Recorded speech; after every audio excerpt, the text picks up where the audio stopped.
Who were they? Why did they come? What did they leave behind? What do they want from us? The ancient astronaut theory provides us with some kind of a blueprint that allows for people to prepare for the imminent alien invasion from the planet Nibiru. You have to ask yourself, is it possible the Anunnaki may return one day and enslave all of mankind? And if they do, will they create an entirely new race of human-like alien reptilian cephalopods? The answer is a resounding yes. Now, it would behoove us to move forward and train for such a catastrophic event by purchasing Maps Anywhere at mapsy.com. Just remember, what we can't explain can't always be explained by aliens. If you want to pump your body and expand your mind, there's only one place to go. Mind Pump. Mind Pump with your hosts, Sal DiStefano, Adam Schaefer, and Justin Andrews. In this episode of Mind Pump, for the first 38 minutes, we do our introductory conversation. We start out by talking about drone skiing. That's right. You can go skiing and have a drone follow you around and take videos of you. Your little drone buddy. And then Adam tells us the stories about the videos that he made back in the day with a VHS. Let's see if we can resurrect those. That he had to return, get his money back. my gangster video production. That's right. Then we talk about the AutoBlow 2. This is a this is a blowjob AutoBlow. AI machine. I can't believe that we're devoting time and resources Look out, boys and girls, to... competition. That's it. Then we talk about Adam's daily use of the Felix Gray glasses. They actually look really good on him. He may have you posted pictures of yourself handsome on your, as fuck on your Instagram with wearing them? It's on the main page. Yeah, they're really, really nice. We are sponsored by Felix Gray. They're blue blocking glasses that you wear during the day. They don't change the color of things. If you go to Felix Gray, that's Gray glasses, felixgrayglasses.com/mindpump, you'll get free shipping and free returns. And you won't look like a dork anymore. That's right. Then we talk about business in the digital age and how businesses now have to provide a different level of value, including showing that they're helping other people, helping the environment. And so we mentioned Thrive Market. They're also one of our sponsors. Now, Thrive Market is one of the largest, if not the largest, online marketplace for non-GMO organic products, including clean wine. Doug actually brought us some clean wine, organic. Ooh, so clean. Sulfite, low sulfite wine from Thrive Market. If you go to thrivemarket.com/mindpump, you'll get a hookup. You'll get 1 month free membership and 25% off your first order. Then we talk about the Golden State Warriors leveling up their game. Apparently, they beat the Bulls yesterday at halftime. I think they scored like 90-something points. Am I right, Adam? Yeah. 90-something points at halftime. Embarrassed them. I'm doing pretty good. Don't I sound like I know what I'm talking about? Yeah. You could be an announcer. Then we get into the questions. The first question was, how do I get my bench press to go up? Everybody wants to have a higher bench, so we talk about some techniques. We also mentioned a video that we did on our YouTube channel, Mind Pump TV, with Ben Pollock. He's a power lifter, and he breaks down the bench press and really teaches you how to maximize your strength through technique. Next question was, what are some good old school bodybuilding exercises that we wish would be brought back? So we mentioned some favorites like the hack squat with the barbell and the sissy squat, and we talk about some others and their benefits. I like mirroring. The next question is calisthenics versus bodybuilding. What are the benefits? What are the takeaways? Which one's better? Which one's worse? We have a debate. Me and Adam on one side versus Justin, the calisthenic guy, on the other side. Yeah, I'll take you guys on. The final question, how do we feel about deceptive marketing at gyms where they tell you, today's the final day every day, and they seem to waive certain charges and lower the prices because the manager allowed it? Old school used car sales tactics. What do we think about that? Is it disappearing? Is it a good way of selling, or is it a bad way of selling? Sleazy. Yeah. Also, hey, it's November. We have reshot, and re-released our Maps Anywhere program. Now, Maps Anywhere is our equipment-free program. So it's a program designed for people who don't want to work out in the gym or who want to work out at home or want to work out on the road. It incorporates body weight movements. There is some band exercises in there, so it's not entirely equipment free, but very minimal equipment. There's tension movements in there. We have amp sessions, which dramatically increase the intensity. This is not an easy workout. No. Just because you're not going to the gym It's not a piece of cake. does not mean that this is an easy workout. The results you get are comparable to what you would get at the gym with barbells and dumbbells. Personal trainers love this program because of the programming. Yeah. Anyway, it's re-released. It's also 50% off, half off. All you got to do is go to mapswhite.com and use the code WHITE50. That's white and the number 50, no space, at checkout for the discount. Go check it out. You know what I watched yesterday with my kids? What? Sing. Oh yeah, sing. You know that voice you do? Yeah, it's like the pig from that. That's huh? you. I know. I didn't even realize that. You didn't realize that? No, The voice that you make, the mushroom pot. Oh, How do you do it? yeah, it's the mushroom party. Yeah. There's a pig in there that dances and stuff. Like, and- sing with me. yeah, and it's exactly that voice. Oh, really? Yeah, I was watching with my kids. Well, have I'm you like, seen it, Justin? Yeah, I have. Oh, you Lo- probably- like a long time You ago. probably stored it. You didn't even know. Yeah, exactly. That happens all the time. Oh, for sure. You know, it's tough. Like even like my robot voice, and all I'm like Nick Swartzen does. Like I pull from him because he's hilarious. And dude, that's just it, man. You get inspired by other people like to do silly shit. Have you seen the new Adam Sandler special on I Netflix? did. He's brilliant. Yeah, it was different. It was like all like songs. It's a performance. Yeah. He's really smart. I'm just excited that some of them were silly. your worthless talent is now paying off. It's not worthless. It's not anymore. Yeah, you're talking about the commercial. Finally, For 37 years of your life, it was a worthless talent. Wow. You have this ability. So does it's funny, Yeah. my best friend Justin, so not Justin Andrews, but my best friend Justin. Not your friend, your best friend. Yeah. Yeah. He's just Let's your make friend, that Justin. distinction. I appreciate that. You know what I mean? No, it's just so people could separate the two of you. He has the same ability to recall a commercial jingle that we saw when we were 8. For Crest or something. And he can remember the whole commercial. I'm like, how do you remember that? It's dude? a curse, Is it? But now I don't know. I guess people, it's something I can bring up. This is why I laugh. Some knowledge. This is why I laugh when people are like, they want to ban like certain video games or whatever because it influences kids, and everybody's like, no, it doesn't. It doesn't influence.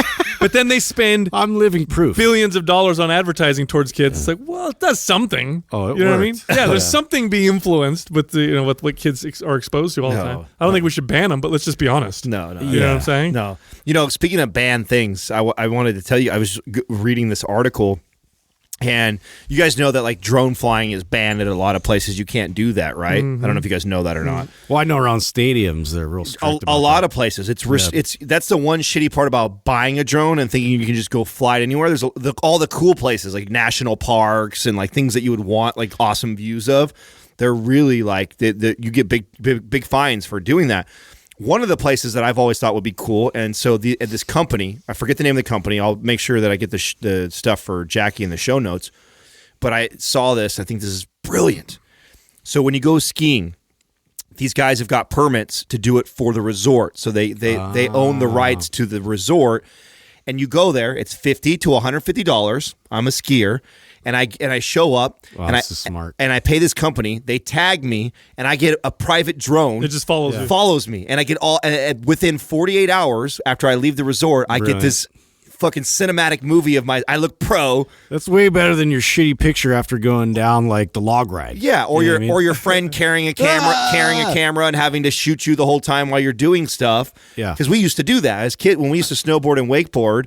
We used to, one guy would be shooting the other guy. Yeah. And it was a big deal. Then we go edit it and do everything. These guys do this, $50 to $150 they charge. You go to the resort and then you get this badass drone. And let's be honest, if you're even That's if a you're great walking, idea. you could walk down the street. If it's a drone filming you and they play music in the background, you look awesome. It does. It You know what I mean? does. I It's can your own just- little built-in entourage. They were showing clips of like these people, and they weren't even good at skiing, but it just looks cool.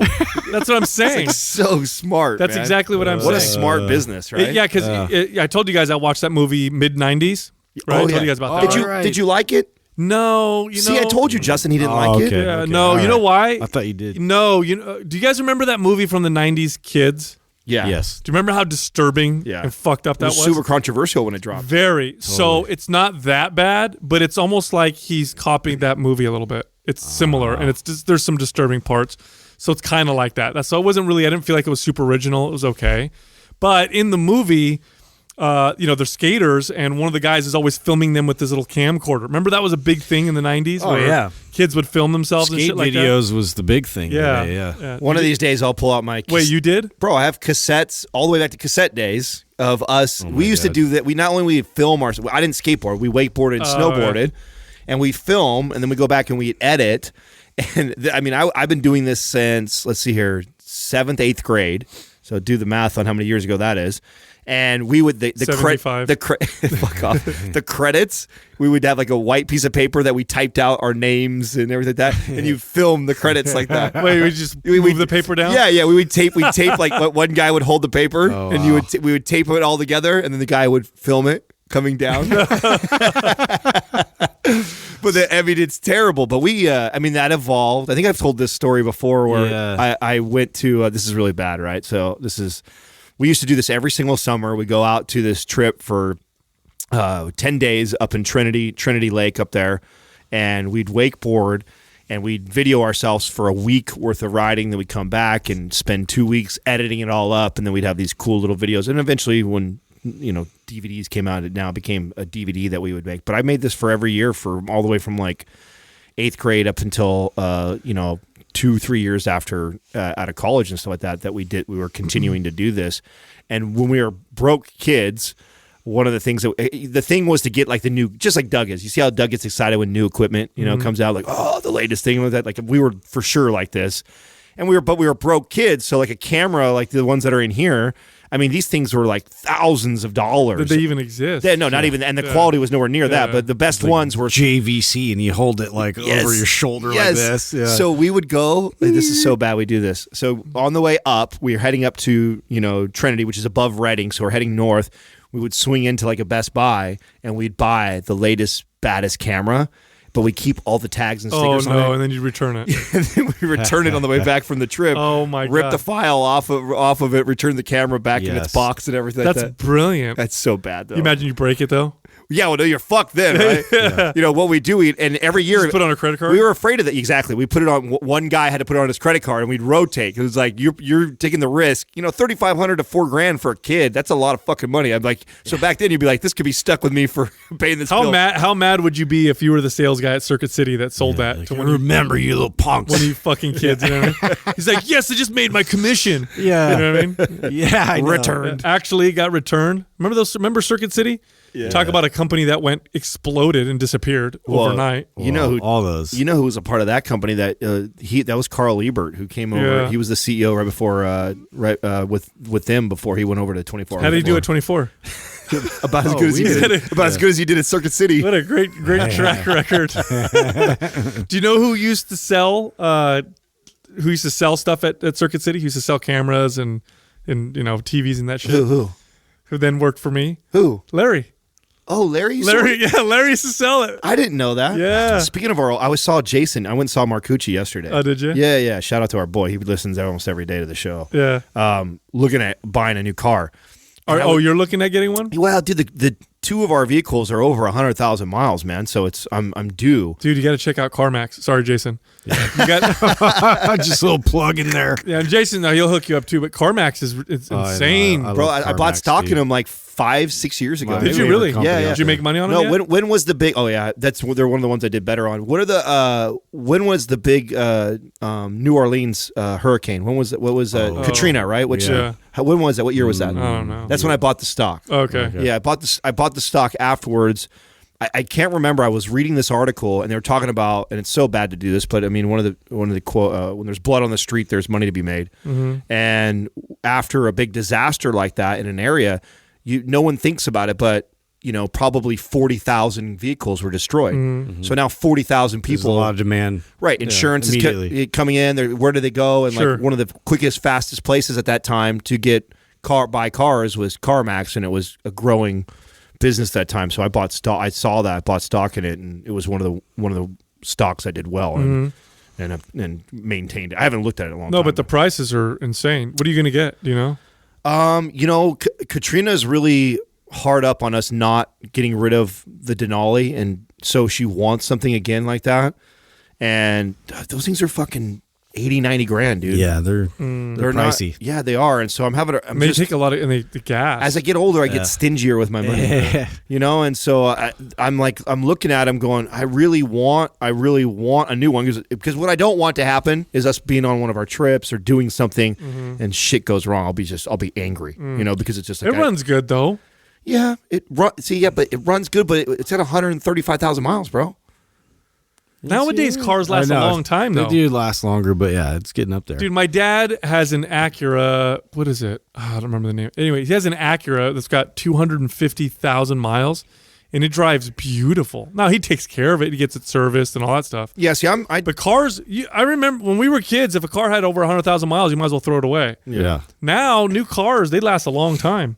They might be killing themselves.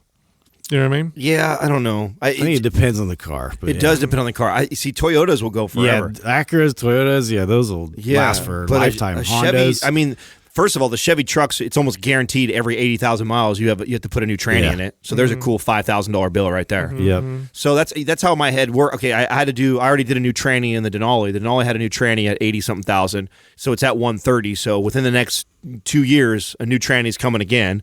And when that comes, that's going to be a 5-6. I think it was 6,000 I paid. So $6,000 that could be towards a down payment. If I sold it right now, I can get 20 for it. Right. So that's $26,000 that I could put towards a new one and not have to. That's I think more like that, right? Versus like, do I need it? No. Can this one keep going? Yeah, but do I also want to be driving down to San Diego with you guys? We're all loaded up in Mind Pump and fucking on the side of the road one day. Be hella mad. It'd be almost as bad as the time we ran out of gas. That would never happen. That was the first time I'd ever been in a car that ran out of gas. Not a new car. My entire life. Since the 20th century. Think about that. Dude, I get bigger rims, dude. I saw this article that I posted in the forum that I thought was hilarious. The title of this article is The Blowjob Paper. What? Yeah. Scientists processed 109 hours of oral sex to develop an artificial intelligence that sucks dick. Wait. That's the title. 109 hours of them just watching blowjobs. Yeah, and so what they did is they developed something. Spent more time in science. They developed something called autoblow 2. And it's a machine learning algorithm that continuously changes technique in order to pleasure the user in new and exciting ways. Wow. Yeah, so they've watched and annotated 109 hours of porn and hired machine learning engineers to create a model to take all that data and translate what are we doing into what the toy looks like. And so they wrote a paper called the Blowjob Paper. And it's a study that's full of algorithmic research to quantify common or typical movements involving oral sex. So what they did is they did a what is that called when you try and raise money? A Kickstarter or whatever. Oh yeah. They raised $50,000 in like, I don't know, 5 hours. Pretty funny, right? Oh my god. The end of the world is coming. I want to know like the most popular techniques. What stood out? They said they developed something called the Slider Man. That show does this motion here, the chicken head motion. Oh yeah, I guess that's a big that's a good one. I guess that's popular. Or yeah, something. I don't know. Yeah. How funny is that? That's hilarious, bro. God, of course.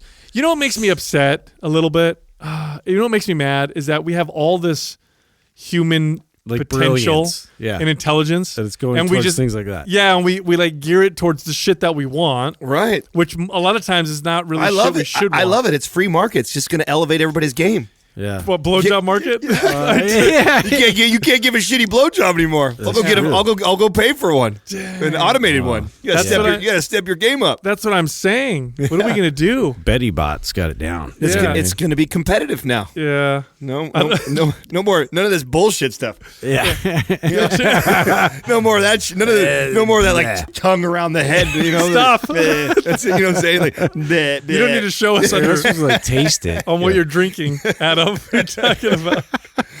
Step your game up right now. We don't. I'm so glad the podcast is just audio classes. Yeah, I know. Nobody needed to see I didn't have to. Everybody knows exactly what I'm talking about. Everybody's had a shitty blowjob. Yeah. Everybody's had that one where it's like, They have. Just halfway committed. Dude, you wear your Felix Rays every day now. I fucking love them. Every day. I absolutely love them. Now, are you wearing them because of the effects or because of how they look? Because they do look good on you. So I wear them based off of what I know I'm going to be doing that day. So if I know that I'm going to be on the computer or in my I won't wear them every single day. I'm wearing them today. I wasn't wearing them yesterday. I'll wear them when I know that I'm doing a lot of computer work. Yeah, if I'm not and we're out and it's normal day and shit like that, not so much. But when we're staring at a screen, I notice a difference how I feel. I get like, and I don't know if you guys experience this or listeners that are listening right now, like, and maybe it's a fucking older age thing, I don't know. But I do recognize that when I sit down at a computer and I stare at a computer screen or I stare at my phone beyond 3, 4, 5 hours in a day, I get like this fatigue, lethargic feeling. I don't want to do anything all day. I'm fucking lazy. I don't want to move. When I wear these, it doesn't do that. Yeah. It's the weirdest thing. So what I started doing is I started just putting them on if I do that, like you said, but then I put them on when the sun goes down. I put them on, and then before bed I switch out to the hardcore orange. That's what I do every day. Yeah. So every day I do wear them. And I'm trying to mimic the sun. Right. So every day when at home, they normally, if I'm not wearing them, they sit right on my nightstand, and as soon as the sun goes down, I go upstairs. Because I'm watching TV or I'm on a computer for sure at nighttime. So every day I do at least use them from 6 p.m. on, but I even wear them during the day if I know that I'm going to be doing. I gotta get computer. So they have like prescription ones for like reading too. So I got to get some of those because I'll switch them out with my prescription one because I can't. I literally Doug will pull something up even on the TV screen. I can't fucking read it anymore. I'm just like, oh my god, dude, this is deteriorating quickly. For the listeners, the TV screen's like it's huge, pretty much close to him. Yeah. It's like it's right next to his face. Yeah, you know what I mean? Yeah. Might as well be able to like feel it with like braille. You know, it's like it's pretty much right there. Of all of your senses and whatever, what have you noticed that's changed the most as you've aged? Would you say it's eyesight? No, because I've had mine. He's lost. I'm losing mine for sure. Memory. Yeah. Memory. Really? Yeah. That's always been bad for me. Memory for sure. I used to pride myself on like being able to remember everything. Well, let me ask you this: When do you like? Are you gonna try and connect it to my weed smoking? Yeah, because you didn't smoke weed as a kid. You're right. You didn't smoke weed as a kid. No, you're right. I would. I'm sure. I mean, come on. Of course, it kills brain cells, bro. It's not fucking. No.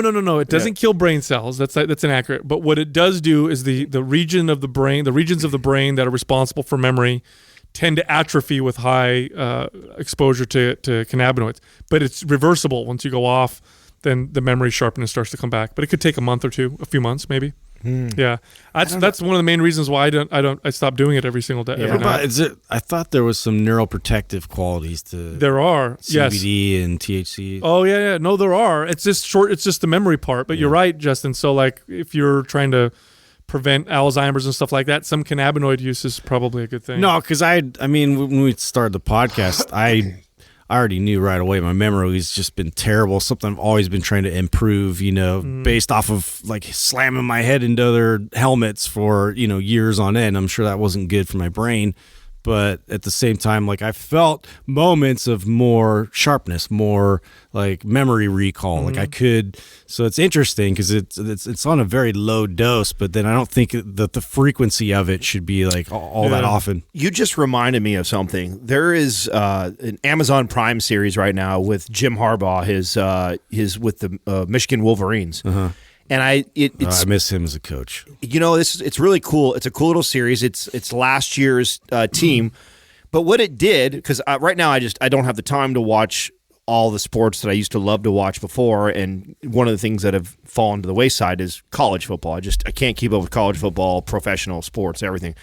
But now I'm like so intrigued to watch the Michigan Wolverines because I feel like I know all the players because I've watched this reality show that was them last year. So it's all the same players that were on the team last year. That's like that HBO series, right? The one where you follow the pro team. I got into the Bengals because I followed them through that season. So I'm wondering. I would love to see the statistics on this, and I wonder if this is going to become a model for teams in the future.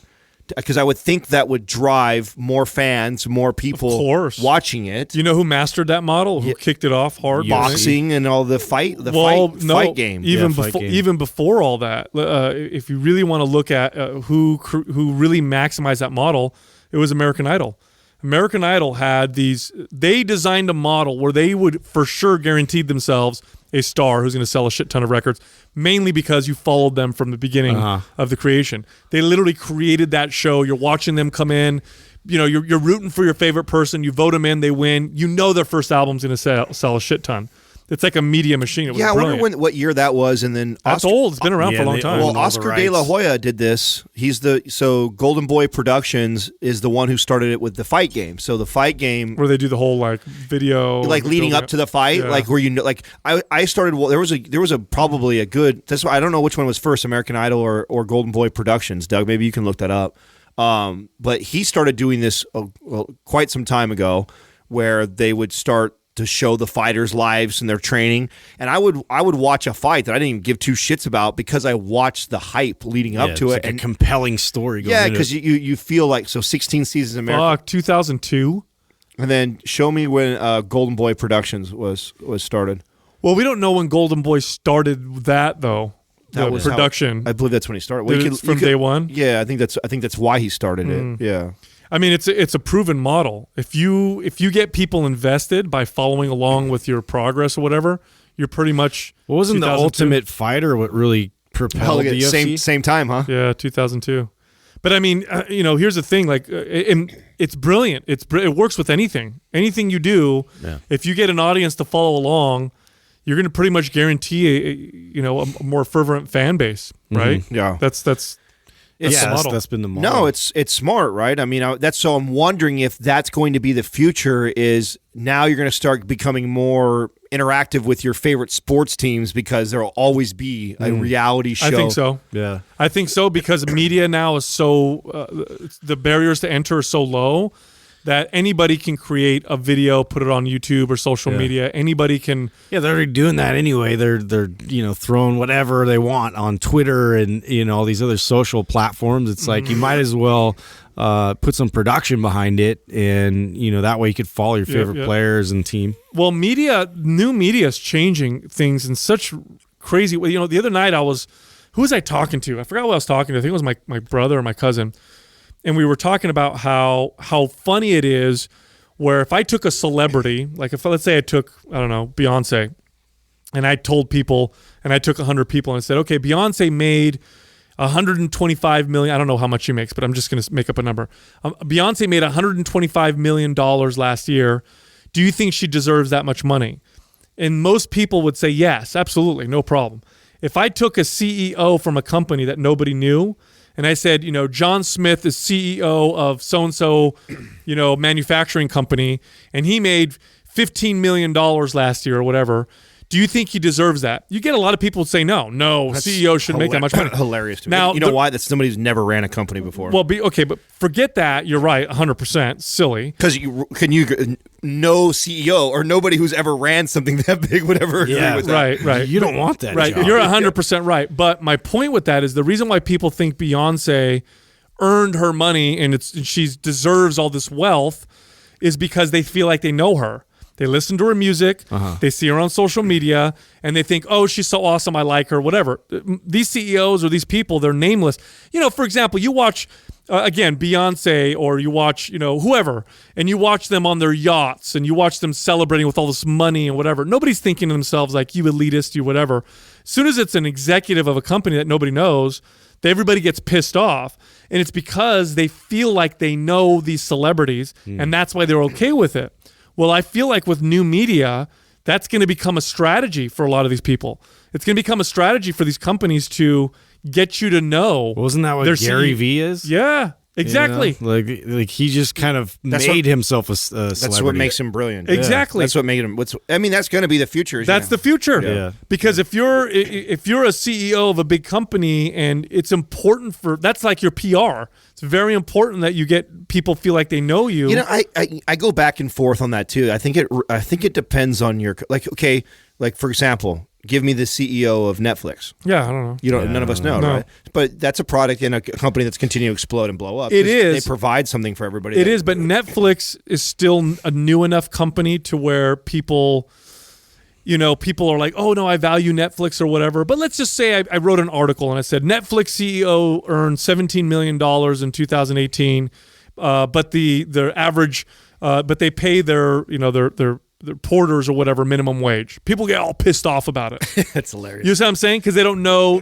who he is. But if everybody knew him, if he had his own media, social media, whatever, and people kind of feel like they know who he is, nobody really gets pissed off. And it's a human psychology, but I do think it's going to be a valuable strategy, moving forward. Yeah, I don't know. It's interesting. It's interesting to discuss, and I like the debate of it because I don't know which side I sit on that completely. I'm with you. You know what I mean? I just feel like it's going to be a new, because I'm always pushing us in the direction. Strategy for sure. Yeah. No, it's definitely a strategy, and I think Gary Vee is proving the model, and I think he's showing that you can. But I don't know if it's for everybody. I think you have to be charismatic. Yeah, you have to have that, or otherwise, limelight attention. A dickhead. Yeah, right. Yeah, you got to be something. No, to think about. I mean, like distinctive. Again, like I throw out the Netflix CEO just because I knew nobody would know who that was right away. But what if he's just kind of dry? And what if he's not, right? Like you don't want to follow him and he's not interesting. That could potentially hurt the company. Yeah. But what if he's brilliant behind the scenes of running an organization and that's why he's in that position? Well, what if the future of these companies, because new media is really breaking barriers and connecting people to these untouchables or whatever you want to call them in ways that we've never seen before. What if it becomes a company strategy to put a very charismatic, well-spoken, good-looking, whatever person as CEO? Doesn't really do much, though. The people running the company are the shadow people nobody knows. Yeah.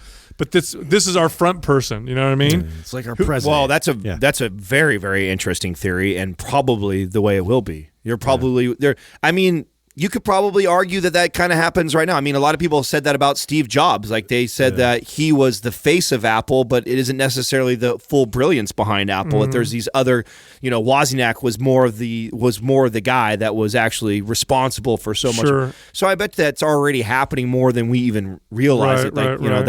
He's the PR guy. When he gets on camera, he speaks really well. Yeah. He presents the company really well. I mean, I think that's more common. It's because public opinion is getting so interesting. You know what I mean? And media, it changes all that. So it's fascinating for me.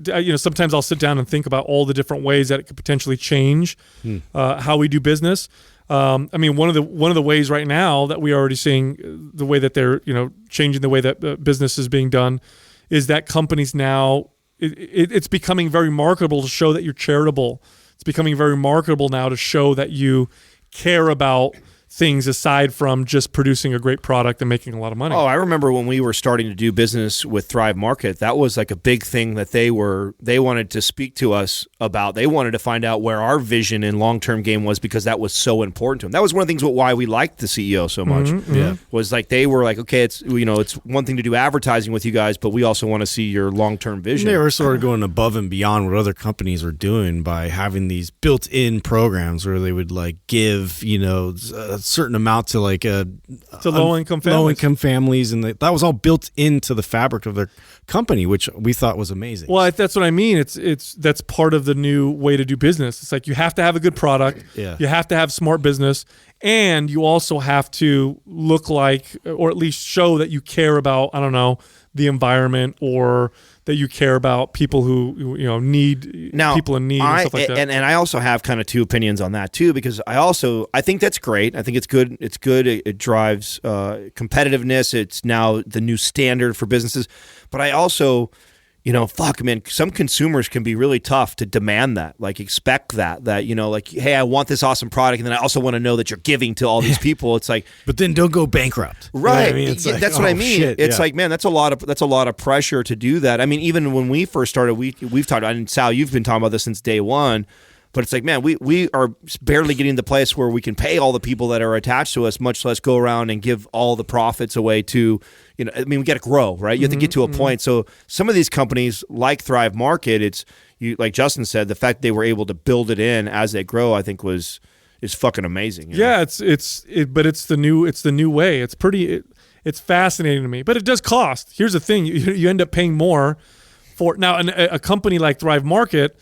Because they're virtual, they can do things that companies couldn't do before in terms of giving away free memberships. They cut out a lot of middlemen. So I can't wait to the point where society puts pressure on celebrities in ways that get celebrities to act a little bit differently. Like celebrities they always have these opinions that they want to express their political opinion or express what the people, they live in a fucking bubble. Yeah. You know, these musicians and actors and actresses, they live in a bubble. They have no idea how everybody else lives. And they're always giving their opinion, and they've got a lot of influence. It's like they need to shut up. And I wish we put more pressure on them to do that. Well, I think politicians are so good at manipulating famous people. I mean, let's be honest. Trump is working Kanye West right now. Oh my God, that was. I mean, yeah, hate it, love it, whatever. Pro him, no him. At the end of the day, like that's such a smart strategy. Do you know how much that terrifies the Democrats? Of course, dude. Terrifies them because talk about a gangster move. If the Democrats don't win something like 85% of the black vote, and I'm not quite sure if I'm right with the number, but I know it's a high number. I think it's that high. They lose. Same thing. They lose. They have to win this huge percentage of the black vote. And you have Kanye, hanging out with Trump. You have Candace Owens, who's this black Republican female who's very smart. She can be very brash sometimes also. And you've got, Trump speaking at the Young Republicans, convention of, black voters. It terrifies the Democrats because that's their this is our guaranteed voting block. They're not going to go anywhere else. But if some of them go over to the other side, that's funny. That's what they get. That's why I like watching politics. Yeah, it's crazy. Sports for nerds, man. It's my sports, dude. It is sports for manipulation going on there. It's sports for nerds. It's interesting. Yeah, we'll see what happens. I won't vote for either side either way. Speaking of sports, I know I don't get a chance to talk about it very much, but holy shit, last night the Warriors, dude. So at the end of like a halftime, so let me fill you in, Sal, so you kind of get what this how crazy this is. A good halftime score of a basketball game for the pros is like 60 to 50. I was gonna say 50s. Yeah, 60s. 50, 60 points. Like that's a crazy is like 70, 80, unheard of. The Warriors scored 91 points at halftime. Dear God, what did they end up with? Oh, I think we. Well, by that time we put all the fourth string in. It's not even fair still anymore. Like 131. How much did they beat the other team by? 40 points. Oh, that's crazy. Oh, it was. I mean, they were beating them by 40 going into halftime. I mean, 90. It was like 90 something to 50. So it was just ridiculous what they did last night. That's so demoralizing for the other team. It's so fun to watch them. Do they have a mercy rule in pro sports? No, they don't. I mean, you know what the mercy rule is, and kind of like as a pro, what you do is you put the bench in. You put the bench in. But the bench is still awesome. Yeah, the bench is still Good luck with right them. there. 149 to 24 was what the final was. So that doesn't tell the story. Right? It doesn't look as crazy because you figured 90 of those points came in the first half. Yeah, of it, that's like you said. That's them putting in their fourth string. Yeah, look at this. Look at the quarters. You see the quarters broken up: 44, 48, 33, and then 24 on the last. Yeah, one. isn't it like some people get all mad and huffy about that? Like, oh, well, they're ruining the league, and to me, it just shows that they're elevating the abilities of everybody. Like, everybody needs to step up. I responded to this on my Instagram the other day. Someone asked that question: "What do I think about the Warriors ruining the league?" And I said, "Why would they ruin the league? I don't get it." No, I've heard that. It's crazy. Because they have acquired. This has never been done in history before. There's 5 acquired another superstar all-stars on one team. So a lot of people are That's like, the game, dude. Well, as an organization, okay, because I have a lot of. This is why I always hated the Yankees. Just so you know, organization and leadership to me in professional sports is everything. There's people that debate this. Some people would argue with me and say that talent acquisition is everything, and I would debate it because I believe in organization and leadership, and so we could have that debate. But I think that you cannot be mad at an organization being very good at their job. Their job is to acquire the best player for the cheapest price. Yeah. And because they're better than everybody else at they're it. willing to play on that team, at a lower cost because they know it's so the opportunities. It's so stupid to me where we're like, be really, really good and but not too good. But I want you guys to have all the advantages. How about everybody else get better? Yeah, that's what it does. That's what it is. Everybody is now modeling, or not everybody, but many teams and organizations are trying to model after. And this, if you look at the history of sports, someone's always the rabbit. There's always a team that kind of separates themselves out, and that's what it's like that with any competitive market. It's what it evolves the game. Always. All of a sudden, I mean, we you get you look all the way back in the history of any sport, like whether it be football, basketball, baseball, and all of a sudden a team comes up with something. Billy Bean in baseball started to analyze analytics like nobody has, and then now everybody models it after that, or all of a sudden a team decides. This happens with everything, every sport. We got the Red Sox finally out of the hole. In the Olympics, when people, what's the high jump where they have to jump over the pole? What's that called? Is it high jump? Pole vaulting? Pole vaulting, but not the pole vault. It's just the high jump. High jump. That's what it is. They used to jump over that thing forward, right? They'd leap over. Oh, it. yeah. And then went backwards. And then someone just decided, I'm going to try doing this backwards, and then that's the way everybody the started. legs up and boom. Yeah, everything, any competitive market, and this is in business as well, somebody's going to kill everybody, and that's a good thing. It is. Because it's going to raise, everybody else is going to have to do better. That's how I feel. It's like, and everybody who hates. Let them dominate. You're just sour because it's not your team. You know what I'm saying? It's like That's team. what it is. You're just the mad tribal aspect of it. Right. You're It's just mad because our team figured it out first. How long have they been dominant for now? It's like the Patriots. The last 6 years, man, we've been pretty dominant. Is this the long? They're going on this year. Would you be able to compare them to the when the Bulls were dominant in the 90s? After this year, you will be able to. Okay. So Dynasty. The Bulls did 3-3. Jordan took off 2 years, came back and did another 3. Mm-hmm. So a 3-peat is the biggest. If they do 4, they'll set the record. No one, and then you go back to the Celtics. I shouldn't say that because if you go all the way back to the Celtics era where they did 8, didn't they do? Oh yeah, yeah, that's a big deal. Okay. But things are a lot different now. Once they get this 3-peat, they'll be in the conversation of the best teams ever that have ever played the game. I think they're already there, arguably. Yeah. But after this 3-peat, awesome. Yeah, and I know I'm talking like they're going to win for sure, but nothing's ever for sure. See. Looks like Doug's got something for us. Is that wine? Why does it say wine? Thrive Market has clean wine now. What? I was drinking dirty wine. It's going to be for our Mind Pump Thanksgiving? Yes, it is. Oh, good call, Doug. Well, we could crack one open now. We could do that. We could try it out for sure. Yeah. So what does clean wine mean? Well, a lot of it's from outside of the country, grown in places that don't use a lot of chemicals. Pass that around, Justin. They don't add a lot of things and to it. And you just got this from Thrive Market, so they delivered so they have a premium box. You can get whites or reds. I got the box of 6 reds, the premium box. All right.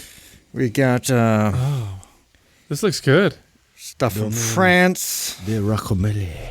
Excellent. We've got stuff from some more stuff from there France. you go. Clean booze. Clean booze. And what is it? So it's organic? Is that what it is? I don't know if it's organic, but they do source very clean wines, and I don't know what their criteria is. I should have done some research. Yeah. Well, they don't get sprayed with a bunch of stuff. Oh yeah. I don't need to see any more of them, Doug. They all look amazing. It looks like mainly they're from France. It'll be interesting to see how this tastes because remember when we were at Paleo, we tried that wine that was I don't want to shit on the company, but I know what you're talking about. Yeah, I was not impressed with that wine. I didn't think it was. Now, do you know are you like a wine? I would not consider myself a wine connoisseur, but I definitely have had enough wine to know when wine tastes. What are like they called? Sommeliers or whatever. The ones that are like do it for people a living. who are experts. Yeah. People from Somalia? That is a challenge. Yes. That is a challenge with wine is you get these organic wines that are supposed to be so good, but they don't taste great. Mm-hmm. So we'll see how these do. And you know what it reminds me of is, that's kind of like how you have to judge butcher box if you don't know better either. Like if you give a cow a bunch of fucking grain that's full of sugars and you don't, and the other ones are grass fed, they're going to get the fat is going to taste different on the cow. So if you can't take a grass fed beef and compare it to some regular steak. Go grass fed to grass fed, man. Dude, grass fed on its own. And what I've tasted is so tough, and there's a different sort of when you eat it and consume it, you kind of taste the difference of it as far as how it makes you feel. But yeah, Butcher Box the only one where it's like tasty and you feel that good feeling. And that's what I mean by that. Like it's that you're getting something good and clean, but then at the same time too, it actually tastes pretty good. So that's how I feel about the wines. The ones that I have tasted that are quote unquote organic or really good for you, I've tasted them. I've been like not like added sugar to it and all that. Did we get any white wines or are they all red, Doug? All red. Okay. I like whites. Oh, do you? Sorry. Because you like a chick. I like probably. red. Yeah. They like them extra fruity. No, like the sweet one. I don't even like the dry one. I like the Riesling. I like the dessert ones. They're my favorite. Yeah, it tastes like candy. Yeah.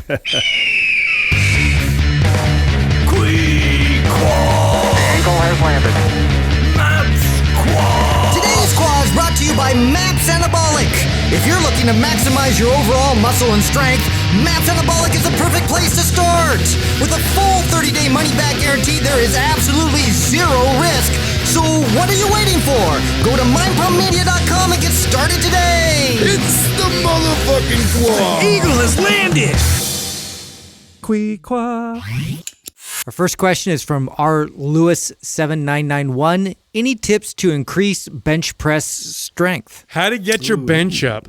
This was bench up. This was like, I'd like say the gold standard Yeah. for strength. I'd say like the first, I don't know, 5 years of my lifting career when I was 14. This meant like, everything. Like, 90% of my studying went to getting more. we might as well have had trading cards, like with your friends. Yeah. Yeah. This was the measure Ben of strength. could bench 400, Yeah. dude. How much could you bench? Yeah. So bench press considered one of the foundational exercises for the upper body. I wouldn't say it's the most functional, but it's definitely one that people like to improve upon, and it still is a yardstick. People still use the bench press up there with the squat and deadlift, and maybe to a lesser extent the overhead press in terms of how strong they are.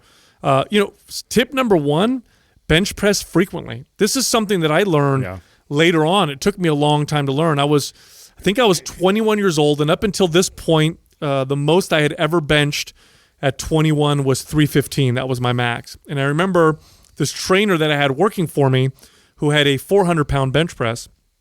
And I asked, we would talk about this. And I remember I was bigger than him, but he could bench more than me. Mm-hmm. And I asked him, I said, how did you get your bench to get up to 400 pounds? He goes, to be honest with you, because he was a trainer, he says, what I started doing was in between clients, I would just put 225 on the bar and I would just do a few reps here and there. Nothing crazy, no crazy intensity. So I was just benching every day, several times a day at like a moderate intensity. And I remember thinking like, that sounds crazy. Yep. It didn't make any sense to me, but I tried it. And so what I started doing was I started bench pressing about 4 or 5 days a week, varying intensities, many times low intensity, sometimes moderate, and sometimes high. And my bench press went from 315 to 375 in a matter of months. It was like fast. My strength went through the roof. And so that's the first thing I would say. And that's I hard, think that's the hard best to advice. do when you've been at a point for a long time. That's a big jump. That's a huge jump. It's a 60-pound weight jump.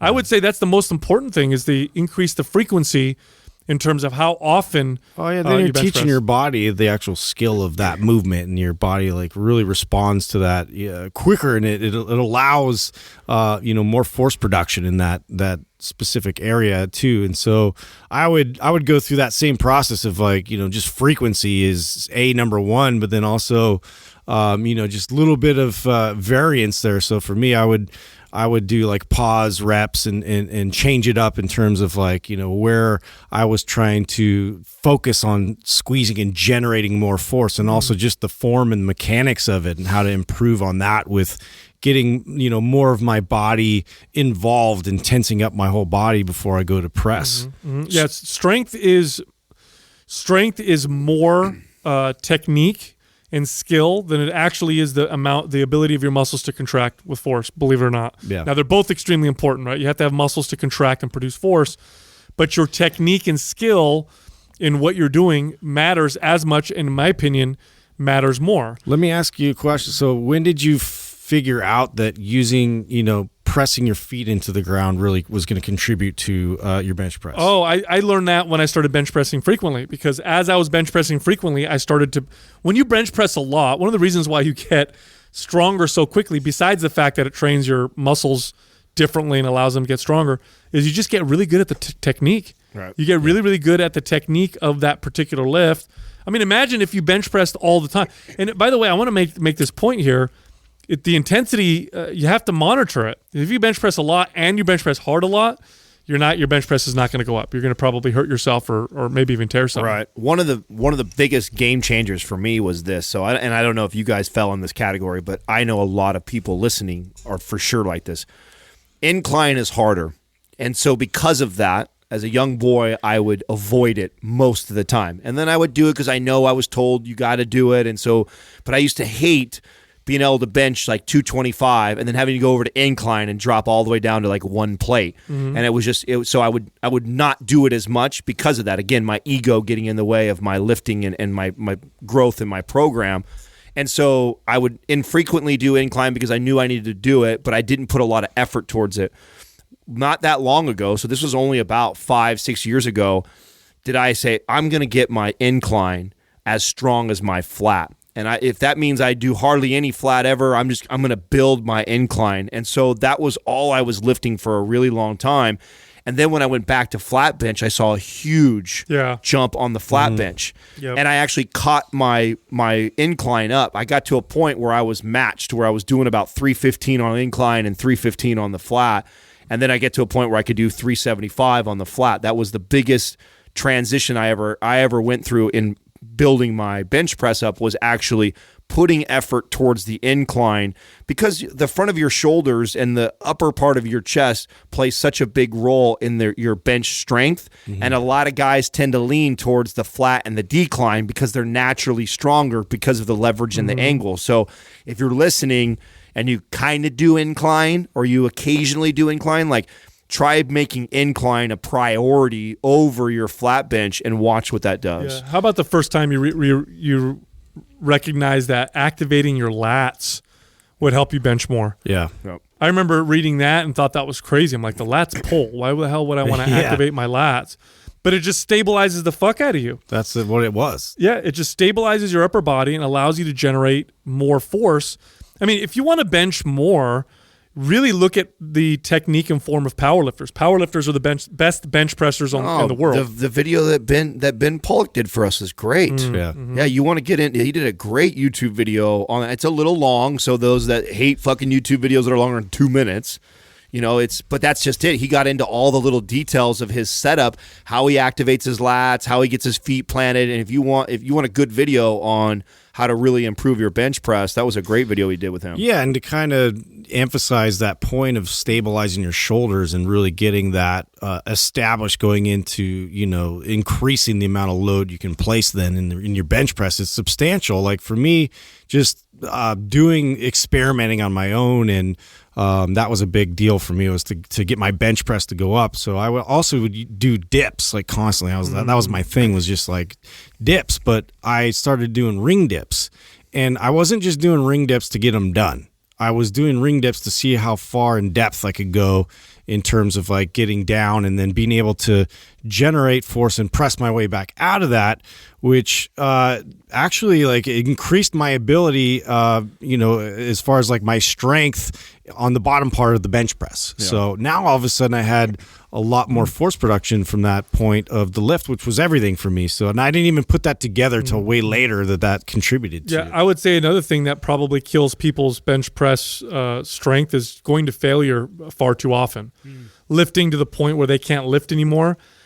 I would say this, if you go to failure every time you work out, simply stopping a couple reps short of failure, you'll watch your strength go up. Right. You'll watch it happen within a couple weeks, right away. Well, that speaks to your point you made about like powerlifting. I mean, when you look at powerlifters, they almost never go to failure. No. Yeah. I mean, the meat is when they go compete. They're not even doing like 80%. No, yeah, it's all technique. Mm-hmm. And so if you approach your bench press the same way, but again, and that's why I give the tip about incline. Like, there's so many things that drive us to do stupid things in the gym ego-wise, because we want to look cool, because I want to get in the gym and I want everyone to see that I can throw 3 plates on there and I want to hear it fucking jingle when I fucking press, versus really thinking about my programming and is this the smartest thing to do? Like, no, I already fucking lifted really heavy on Monday. Here I am Wednesday and here again. I should do bench again, but I should be nowhere near the intensity that I was on Monday. I should regress it all the way back to really light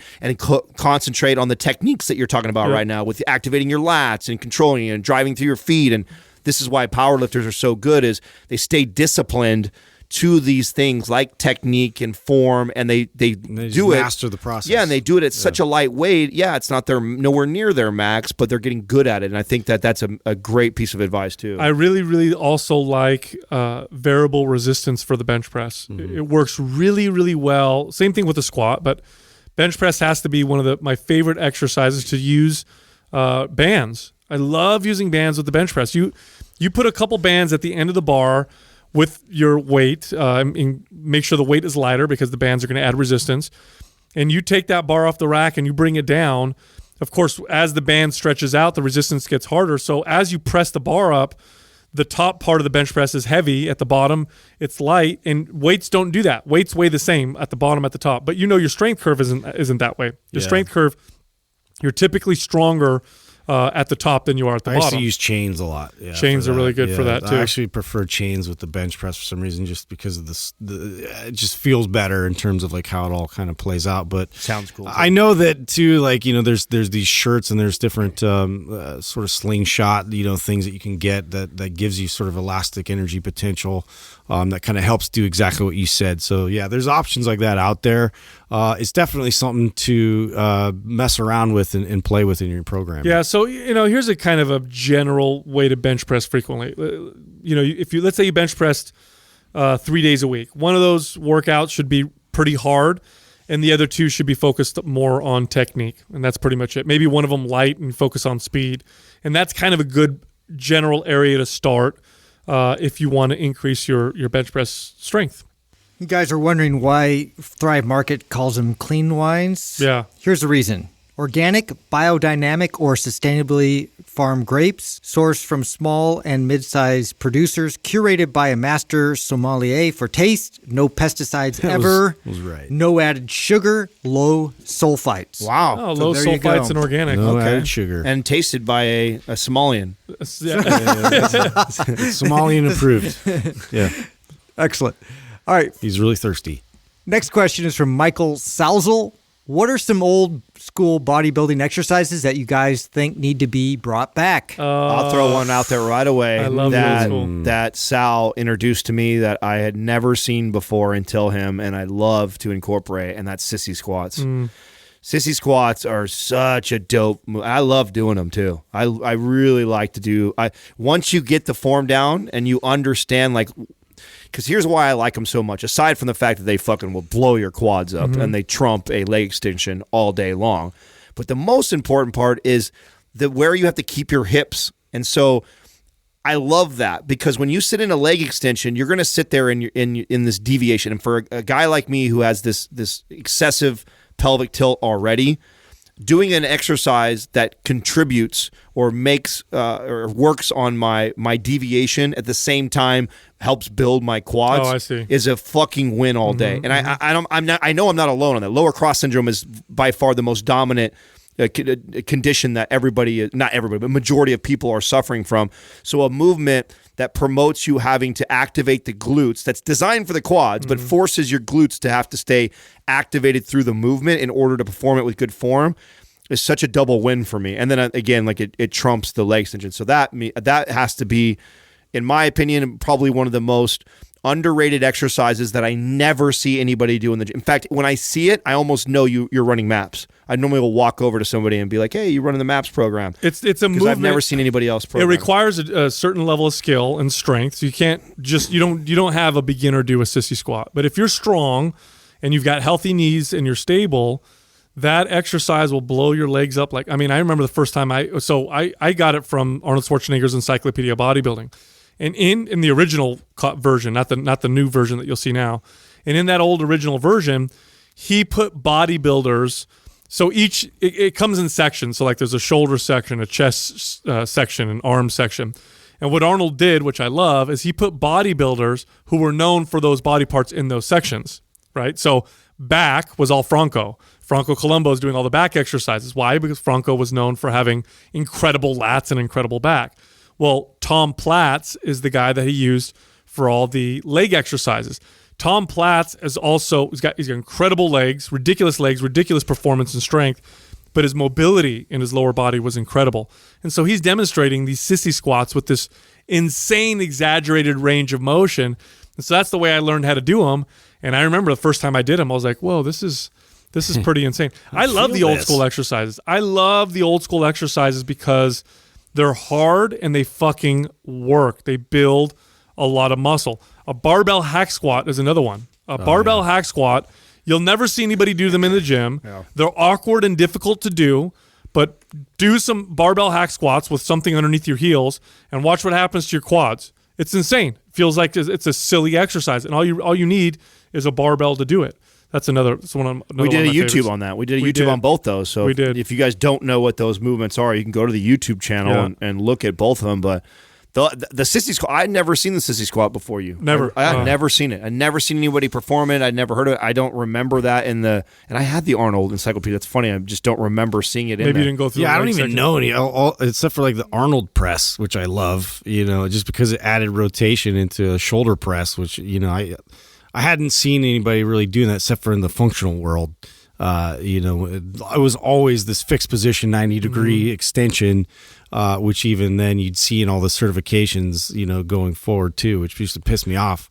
Well, So- we've incorporated a lot of these in a lot of, like, I'll tell you another one that I love to do that I never see, or not never, I've seen this before, very rare though I see this, is a circus press. And that was incorporated in our strong. That's an old school very old school movement. And you want to talk about something like the core strength that you have to press a 100-pound dumbbell or whatever over your head and that full range of I thought you were motion. talking about bodybuilding though, because that's old strongman lifts. That's totally different. that's still back then, that's what they were. I mean, Yeah. the old bodybuilding movements were taken from old strongman. Yeah.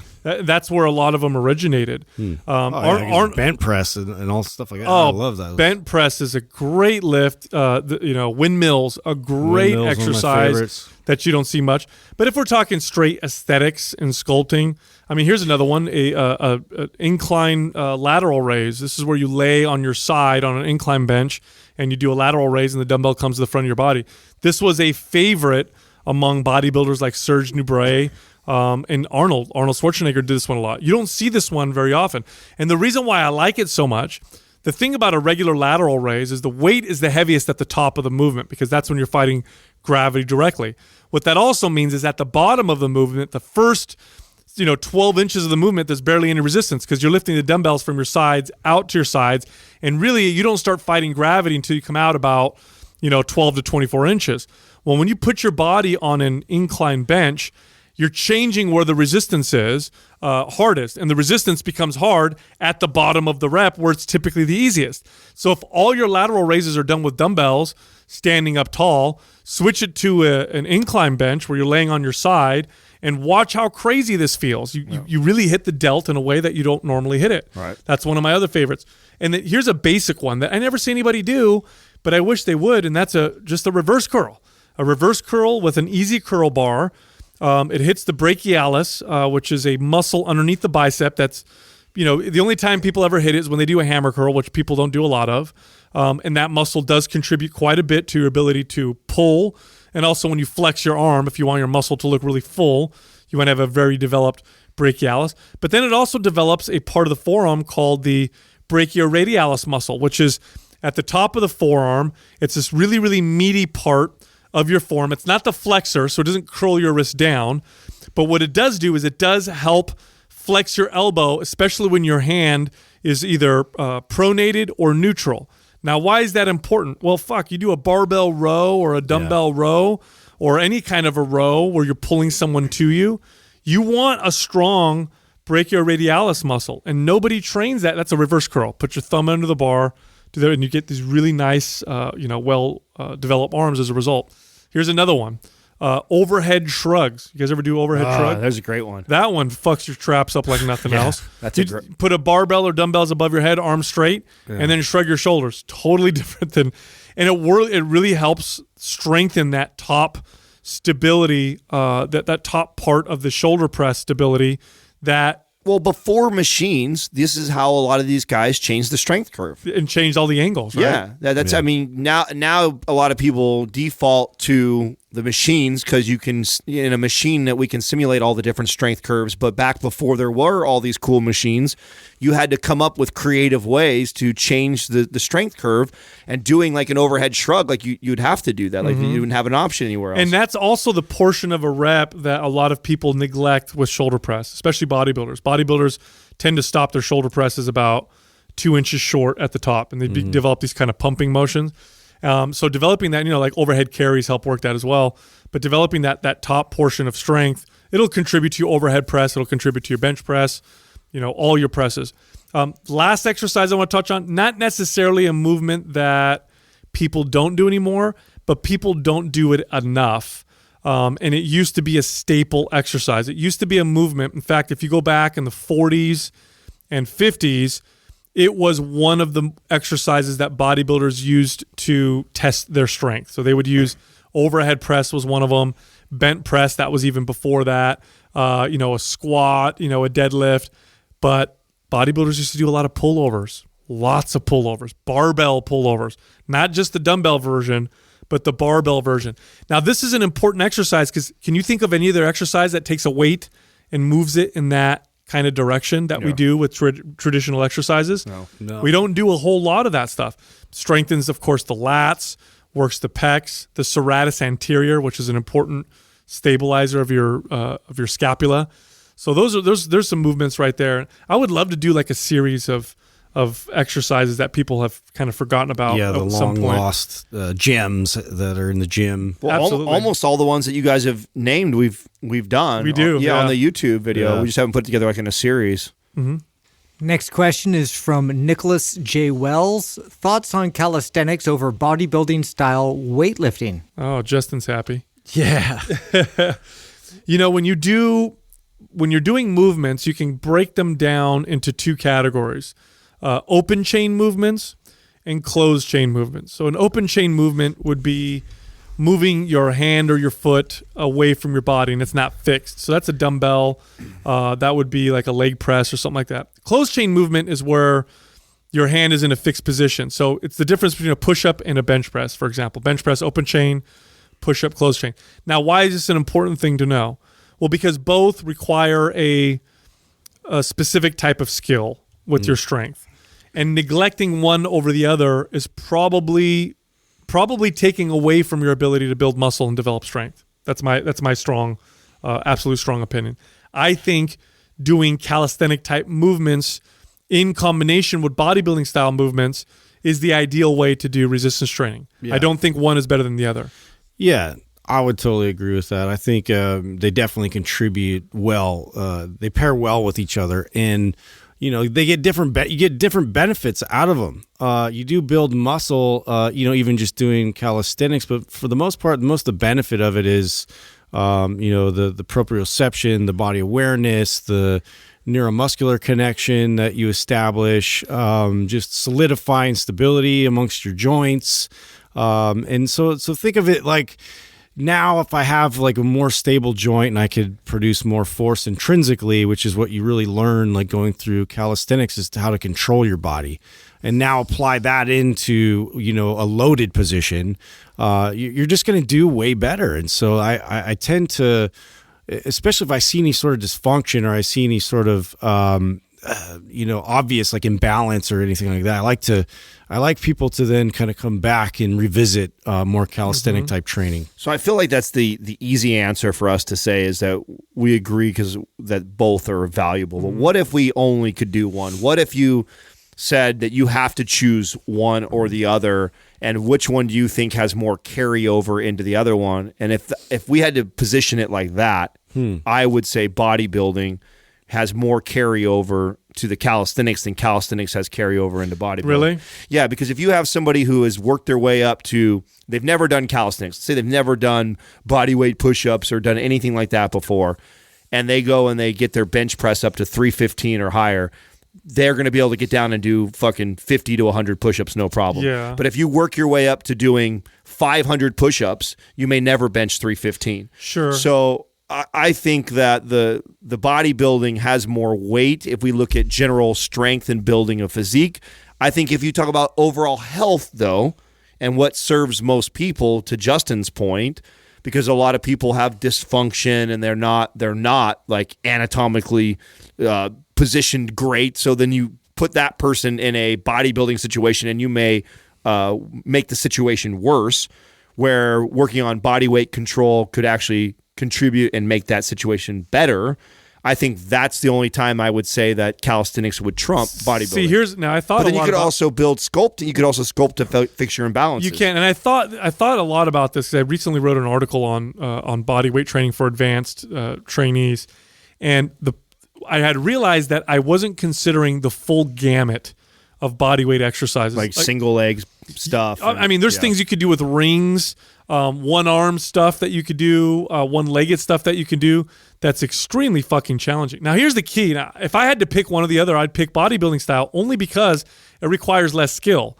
The hardcore calisthenic stuff requires a ridiculous amount of skill. Like, it takes way more skill to do a handstand push-up than it does to press your body weight above your head. Right. Now, that being said, if you could do a handstand push-up, you're probably healthier and more fit and more stable in your shoulders than if you could do an overhead press with your body weight. And that was my point to Justin's point, which is I think for overall health, if someone who got great at calisthenics, that's going to serve you better than being great at bodybuilding. Yeah. So, I mean, it just depends on who I'm having this debate with. They right? develop different looking bodies a little bit. And this is anecdote, so there's no science to support this. But if I think of someone that's extremely strong with calisthenics versus someone who's very, very strong with bodybuilding, the bodybuilder is going to look bigger, have bigger muscles, all that stuff. But the calisthenic person is going to look very chiseled, put together, and they're going to be very muscular no question. I think aesthetic-wise, you're going to see a massive difference between the two styles. I think that in terms of like bodybuilding,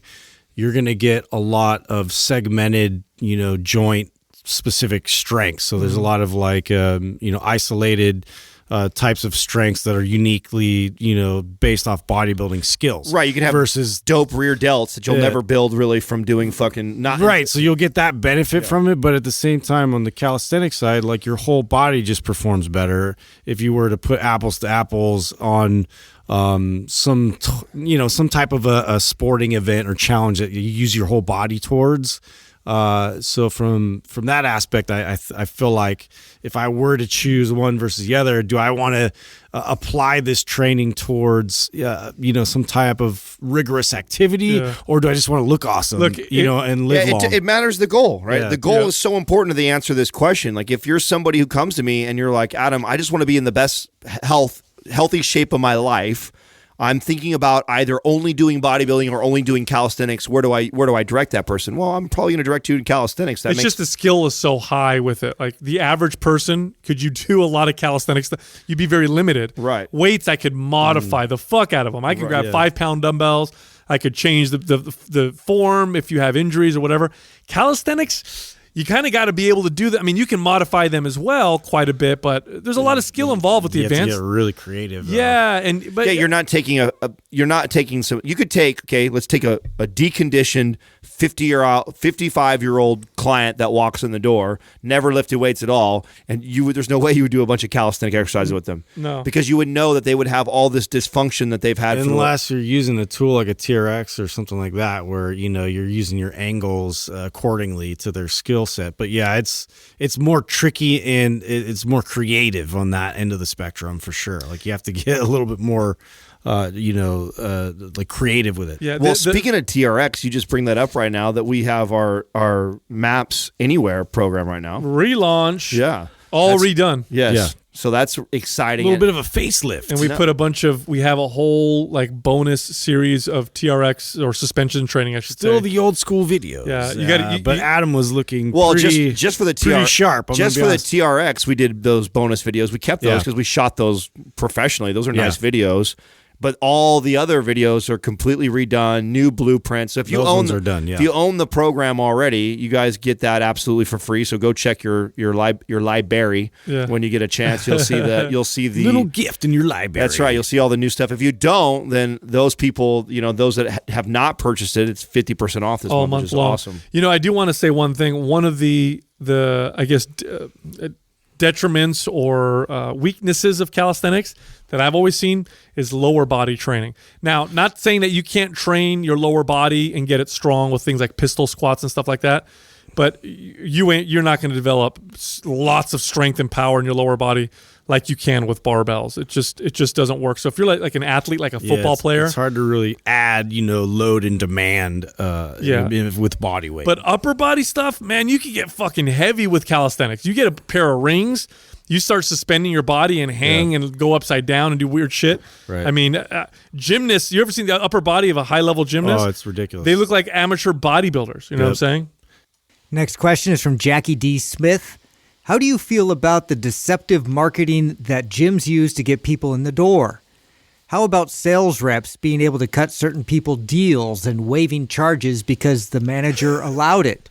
Do you think there is a better, less deceitful way of marketing for a gym? I think that's all changing. Oh man, how are you going to keep doing that? Olden days. Yeah, that was the old days. That's not. I mean, it's You can't get away with that shit No, anymore. you can't. It's just everything is. Yesterday. I told you guys I was out seeing Jason, our buddy at the car dealership. Even car dealerships, which is notorious for this. This is where it came from. It came from selling cars, right? The gym. That's what 24 Hour Fitness really started this in the fitness industry. They were the first ones to really evolve the sales game in fitness, and that came from the car dealerships. And car dealerships even now have gotten rid of this. Everything is so transparent. Oh yeah, like the internet changed it all. Yeah, the internet has changed everything. He's like, they can go even like you. So the big place, if those that don't know where car dealerships used to make a lot of money, was get trade-ins. A guy like me trades his Denali in and wants a new one. I think it's worth somewhere between 15, 25 grand. Well, they lowball the fuck out of me, and then they sell it for 10 grand more. They make huge margins on that, but yet the brand new vehicles, there's so much information out there, you couldn't manipulate the price. Even used vehicles now, they go by whatever I input my car's worth, Kelley Blue Book, whatever. They'll get basically a $500 to $1,000 margin on it, and that's all they make because everything is out in the open now. Gyms are the same way too. Yeah, back when I first started selling, memberships and that kind of stuff. I mean, sales guys would blow people out the door. I mean, if you came in during these days when it was real competitive, the not so great sales guys, if you didn't want to buy a membership, they were like, well, you're going to leave pissed off then. I'm going to sit here, I'm going to hammer on you. This is true. They would brag about it. They were going to hammer on you and pressure you to buying a membership, and if you would have to get up pissed off and walk out, and they didn't even care, right? Whatever, fuck it, I'll get the next one. Well, if you do that nowadays, they go to Yelp or they go online, and you're fucked right away. Yeah. So this whole thing is completely changing. I remember when it changed at 24. When I first started at 24 Hour Fitness, we actually had flexibility with the pricing of the memberships. We had the ability to lower them a little bit. Yeah, waive enrollment fees and do all kinds of stuff. Even more than that, we had the ability to add more. I used to be able to, if I wanted people barbecue sets. Yeah, I used to.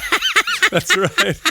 I almost got one of my favorite stories. Yeah. Anyway, we used to be able to add to the price. So if I have my price and I knew it was $100 to enroll, and I sold it for $200 to enroll, I got commission on $200. So we used to have that kind of flexibility. And I remember when it changed, and it was shortly after I started there. So it was probably 1999 that it changed, where then they said, here's your pricing.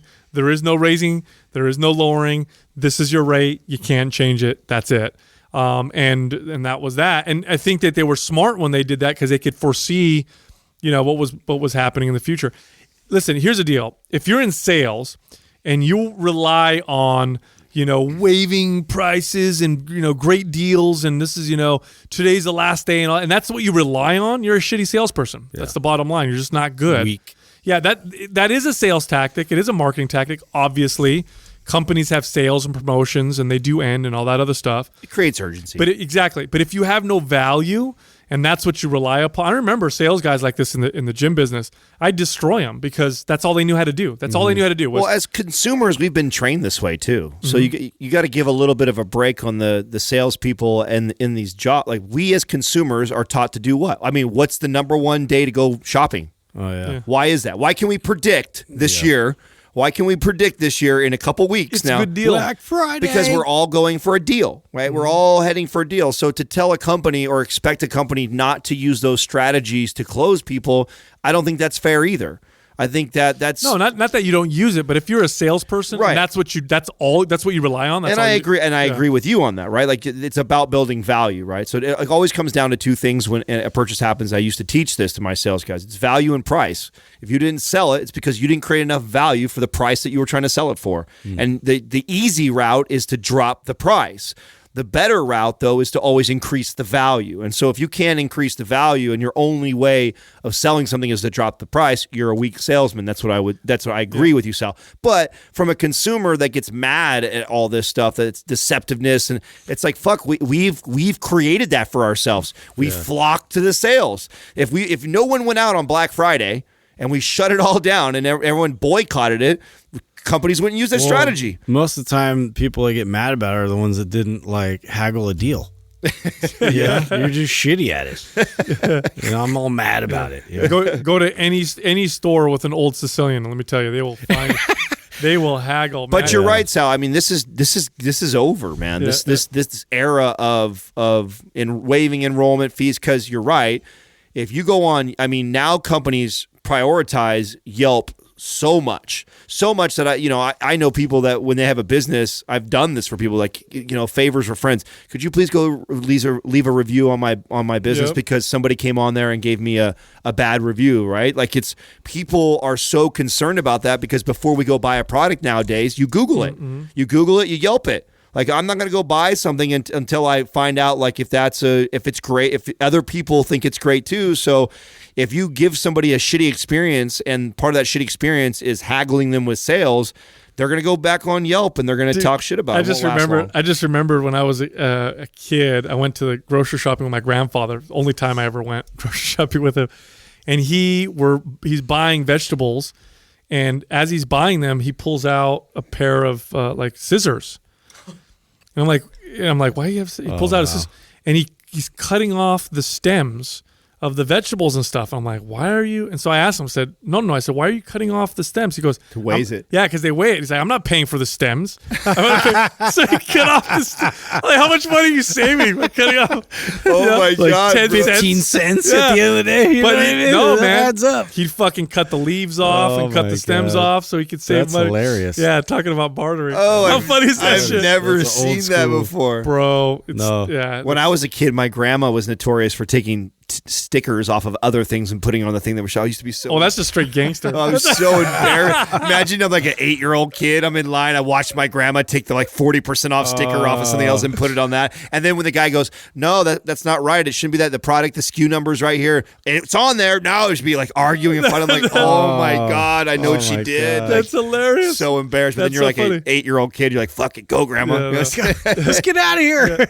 You know what I used to tell my salespeople when I would hire new salespeople, one of my favorite things to communicate, just like you said, Adam, with value and price, is I would tell them, I'd say, and I would always use a pen as an example. I don't know why I did, but I'd pull a pen off my desk and I'd say, would you spend $10,000 for this pen? And the salesperson would say, no, I wouldn't. I'd say, what if this pen could write out the winning lottery numbers for you? Would you spend $10,000? And they said, well, yeah. And I'd say, you'd find the money right away, wouldn't you? You'd come back in 5 minutes. I'd say, yeah. I said, what's the difference? The difference is there's way more value in a pen that writes the winning lottery numbers. I said, so the trick here is when we're selling fitness, you have to learn how to build a lot of value. Now, what are you really selling? Access to a gym? No, that's not what anybody's getting.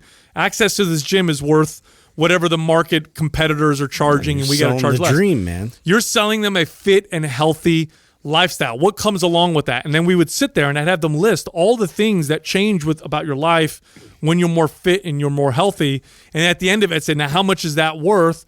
And we would always say, well, it's there's really no limit to how much it's worth. And so when sales, that's the point I'm trying to make, is when salespeople rely on the price and this and that, you're just a shitty salesperson. You're not building enough value. You're not doing a good enough job communicating the value of whatever you're trying to sell. And if whatever you're trying to sell doesn't have that much value, and you don't believe in it, you probably should try selling something else. I'm such a sucker for a good salesman, dude. Yeah. I'm such a Katrina makes fun of me every time, dude. If we're somewhere and, Get closed. and like we'll buy something, and she's like, "You're not even gonna fucking use that. You just bought it because the guy did a good job." Dude. Yeah. I know. I've actually told people that before. I know. I've actually told I people. appreciate it. Like Yeah. if you convinced me to buy something that I didn't think I wanted or needed, and you built the value well enough, like You're so passionate about this blanket. yeah, I'm gonna contribute. It is funny when you think about it, though, because like, what's the average? Because the gym memberships today are cheap as dirt compared to how they used to. I used to sell gym memberships $45-$50 a month. Today, the same kind of memberships like 20. Yeah. And that's because all of them started to do this little price war. And so the perceived value of a gym membership has now decreased. But I think it's insane. People spend how much on their cell phones every month? $200, $150, $200, $300. You know, the average gym charges $20, $30. It's crazy where we've gone. And a lot of that has to do with exactly this. they're just trying to lower the price and not really build the value. And I agree with that. I think this will be a fun conversation to have with Mastroff when he comes back. I would love to have this conversation. Yeah, with because him. I agree with. I mean, how weird is that everything else prices increased, more money, more income, more everything. Inflation's happened across the board, but then why is it in the gym industry? We've seen cutting everywhere, right? And because because they're not valuing it. We're not selling it the right way, and people aren't using them. Because let's be honest, the average person has a membership and never even uses the gym. So, and that's that. Look, if you go to mindpumpfree.com, you can check out guides that we have. They're absolutely free. Some of them teach you how to squat more weight, work on your midsection, build better arms, burn body fat. I believe there's 11 or 12 guides that they're all free. Just go to mindpumpfree.com. Check them out. Thank you for listening to Mind Pump. If your goal is to build and shape your body, dramatically improve your health and energy, and maximize your overall performance, check out our discounted RGB Super Bundle at mindpumpmedia.com. The RGB Super Bundle includes MAPS Anabolic, MAPS Performance, and MAPS Aesthetic. 9 months of phased expert exercise programming designed by Sal, Adam, and Justin to systematically transform the way your body looks, feels, and performs. With detailed workout blueprints and over 200 videos, the RGB Super Bundle is like having Sal, Adam, and Justin as your own personal trainers, but at a fraction of the price. The RGB Super Bundle has a full 30-day money-back guarantee, and you can get it now plus other valuable free resources at mindpumpmedia.com. If you enjoy this show, please share the love by leaving us a 5-star rating and review on iTunes and by introducing Mind Pump to your friends and family. We thank you for your support, and until next time, this is Mind Pump.